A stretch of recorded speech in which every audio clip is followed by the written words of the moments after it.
Hi అండి. ఈరోజు చూసారా మా lunch bagara rice. Bagara rice చేసాము, చాలా బాగుంటుంది.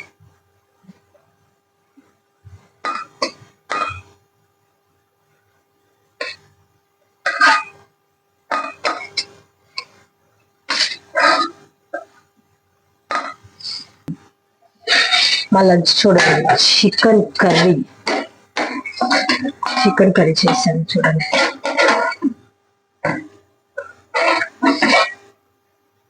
చూసారా, మీరు ఏం వండారో నాకు కామెంట్ చేసి చెప్పండి. చూడండి చికెన్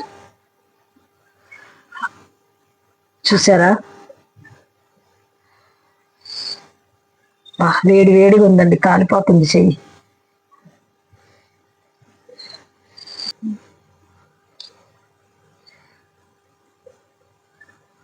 చాలా టేస్టీగా ఉందండి. మీరు ఒకసారి వండుకొని ట్రై చేసి చూడండి, ఎలా ఉందో నాకు కామెంట్లో చెప్పండి.